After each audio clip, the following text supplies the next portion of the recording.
Hello and welcome to a Smurpy video, and today we are looking at the Golden Disc Collection Terrorsaur. Now, when I saw the announcements as these were cropping up, I'll be honest with you, the rest of the figures that were being released were of no interest to me at all. I had no interest in repaints, even though they tried to spin, I don't know, some sort of story out of them, and it just wasn't for me. Now, I made a grave mistake with Pterosaur. Usually when things go up for pre-order, I usually have enough to at least get the deposit in. With Terrorsaur, I had nothing.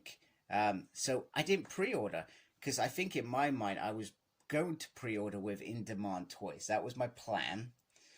And I probably should have just secured one with Hasbro Pulse, but I don't know why I didn't. So I completely missed out on the pre-orders. So I ended up pre-ordering it with America Amazon, so US Amazon. And for a time that was satisfied until it cropped up on the UK thing at a very reasonable price, 26 quid. I think actually since then it's gone down to 22. But I'm not fussed because I have not had to pay 60 quid like some people that have had to on Evil Bay, because I don't know why they became rare, or because maybe it's because Terrorsaur is such a popular character, everybody wanted it. He is literally the Starscream of Beast Wars. This is a deluxe class figure, and the Golden Disc Collection, it pretty much just shows them on the back, so nothing really there. However, I do like the fact that it is in box, because that just adds to the Hasbro's environment plans around trying to reduce plastics. So I like that a lot. I'm not going to get that off on camera. I'm going to quickly switch this off and go into beast mode. Alright, here is Terrorsaur, and I feel like he's a lot better than what I imagined him. When I first saw those promo shots, I was a bit excited, but I thought that beast mode isn't perfect, but it was always going to be difficult for them to achieve this, because pterodactyls have little bodies and massive wings, so it was always going to be very difficult. So he does have nice big wings, and you can get them to go like that and like that, so you get a full span and give a little flappy. You can also get these to go in there like that, which probably contributes more to the robot mode. I guess my gripe would be, I would have loved if they got some form of these articulated, even small arms, so they could just point it, so he could, do you know what I mean? I feel like that would have been great. The detail on here is absolutely phenomenal. They've done a fabulous job, but you could see the different colors in red, which is obviously a little bit disappointing. Oh, now the head sculpt, sorry, got winged. The head sculpt is always going to be pivotal to how we look at this figure, and that is a fabulous head sculpt. Decent eye in there. He's got a mouth. He's got, I can't even see, it just looks like a long red tongue in there, which is pretty cool, and white teeth. So I feel like they've done a job there. I like the detail on there in terms of the darkness, etc., just to add a little bit of uniqueness to this figure. Underneath is obviously where we're going to have the kibble, and it is massive kibble, but there's no way around it. So probably similar to the toy, they've tried to get it to fold in underneath, which is fine, and the main legs become the legs for the beast mode. If I can actually show them to you. It's not going very well. There we go. It's got the little claws on the end, which is cool. Now, I was looking at my instruction. It says that there's things you can add on here, but it comes off somewhere else. But I cannot even find those pieces. I have no idea where they are. So, alright, I can't remember where I am. It's been a long time since I've run out of memory on my phone for my recording. So anyway, lots of kibble under the back, but it's not a big deal. Yeah, we wouldn't like it, but I feel like in beast mode, this is a quality beast mode. Try and get his beak open. It is a decent beak. Sorry, it is a decent beast mode.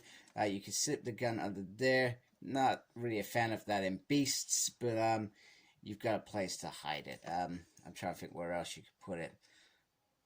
Yeah, there's nowhere else, and I've not figured out what those other bits are. Maybe I'll figure out later on, not sure. Anyway, I'm going to get him transformed into robot mode. But before I do that, so we got the alien disc.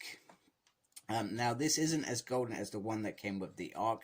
However, very appreciative that this has arrived with this figure, because it is a pivotal moment for Beast, so kudos to them for doing that. And I may have to buy one of the other Golden Disc figures just to get the Golden Disc, which is Megatron's Golden Disc.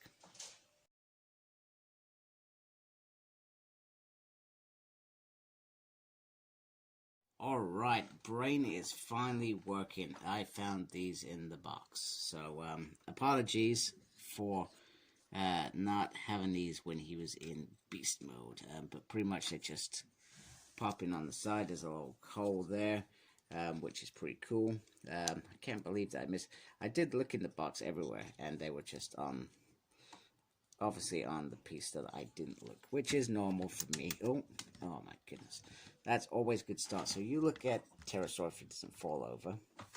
Whilst I quickly pick up that piece that just fell, as I do embarrassing things on the camera as always. Get in there. There we go. It's in. Right, anyway, this is absolutely stunning. Look at that. The pictures on the box, etc., do not give justice of how amazing this figure looks. Look at that. That is the perfect head sculpt.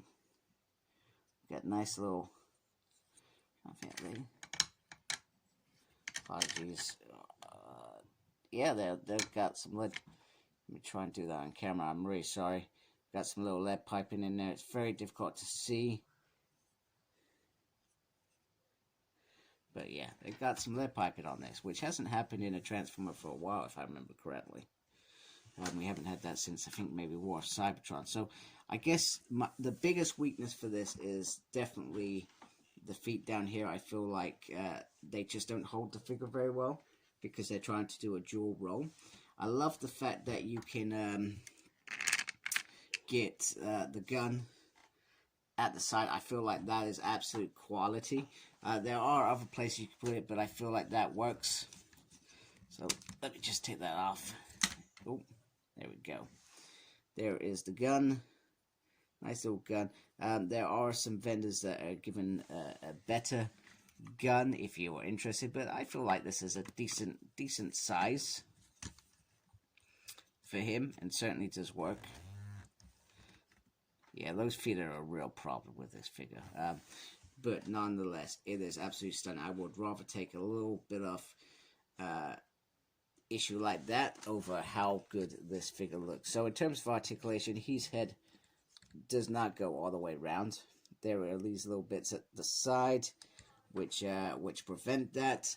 The arm can go up. Just be careful you don't pop that bit out. It will not go all the way around because you have the wings. I'm doing this terribly. What's going on today? I didn't even drink last night. I can't even blame that. Has a swivel there. Lifts up there. He also has a little bend there as well. But no wrist rotation, which is a shame. He does have a little waist movement, but limited due to this back section here. So, a little bit disappointing, but not the end of the world. And he's got a swivel there. He can do the splits, so we'll give him that. He has a really, you can get that in some really decent pose, and lots of movement on the feet, which is obviously a concern for me. And you can move that bit as well if you want to. So lots of nice articulation with this figure, which is grand. So and he just looks absolutely stellar. Some fine job, Hasbro. I'm really impressed with that. Very impressed. It looks absolutely amazing. And we're just going to bring in Megs next to him. Just adjust my camera quickly. Just wanted to bring in Megs because even though he's posing, let's get him out of the pose and just have him standing up straight. Just because I wanted to show the size between these, because he was a smaller bot compared to Megatron, and this just sums it up and just adds to that that thing. However, Terrorsaur was still gunning for his job. He was the Starscream of Beast Wars Season 1. I'll always be gutted that they didn't keep him for Season 2. They changed the dynamic, but I guess that's sometimes happens. And maybe it was the right thing to do, but Terrorsaur is, when everybody thinks of Beast Wars, they will think of Terrorsaur. He was a big character in that first season and made a real impression, which is great. So fantastic job, Hasbro. I love this figure. So glad you did him. I look forward to Tarantulas and Inferno hopefully later this year. I really do hope that happens. If you like my channel, please subscribe. We appreciate that. Make sure you look after yourself, very important, and embrace the geekiness. Take care, folks. Goodbye.